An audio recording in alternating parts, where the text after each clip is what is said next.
Hey everyone! Tonight I am showing you how to make a one-pot Mexican quinoa.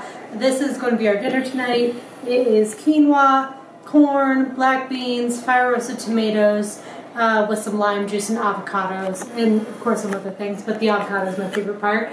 And this can be made in 30 minutes or less, really 20 minutes, and all the things that I have at home, so it can be made anytime. It's very convenient, and you can use fresh stuff, frozen stuff, whatever you want to put in it, you can do it. So let's show you how to make it. I use a big, large skillet or saute pan, and you can use a cast iron pan. What you're going to add is a little bit of extra virgin olive oil.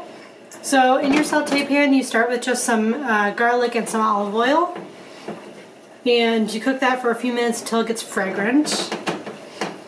And while that's cooking, I will tell you what else is in here. We have some quinoa, some fire-roasted tomatoes, black beans, frozen corn, vegetable stock, and just a few spices that'll make it more of a Mexican dish. So like cumin and chili powder, I believe, are the only other two spices there. So, and the nice thing is that if you've never cooked with quinoa before, it's great because the only thing you need to do to cook it is wait for it to absorb all of the stock or water that's in there.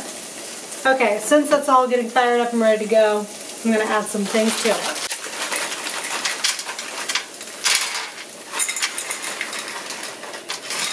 Starting with a cup of corn, fire-roasted tomatoes, and our black beans. The corn can be fresh or frozen. I used frozen just because that was the only thing I had. You could use canned corn, that would be just as fine. I added a cup of the corn, a whole can of black beans, a whole can of fire-roasted tomatoes, and then I'll add a cup of quinoa, and then I'll add 1 cup of vegetable stock.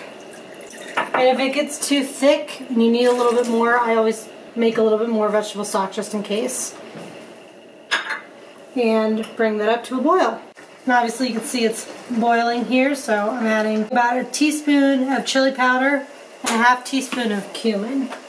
And the only other thing we need to add in here before we let it sit is salt and pepper. So add that to taste. Usually I'll add some now, and then later on before I serve it, if it still needs salt and pepper, then I add some to it. Okay, and since this is getting up to a boil, you can see it's starting to come up here. Then you turn it down to a simmer and cover it, and you truly just wait for 20 minutes for all of the quinoa to absorb all the liquid that's in here. And you can stir it periodically if you'd like, but your dinner will be ready in about 20 minutes.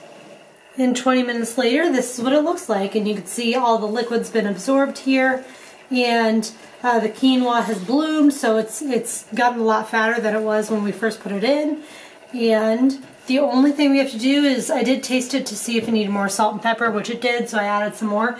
But the only thing we need to do now is squirt some lime juice on it, so that really brings home the Mexican flair to it, so it can really taste like a you know, Taco Tuesday, but without the tacos. That is all you need, and then we're going to dish it up in bowls and put it with tortilla chips, and that's how we typically eat it. Hopefully you guys enjoyed this recipe. It's so quick and easy. Throw everything into one pot, and then you're done for a meal. Hope you enjoy it.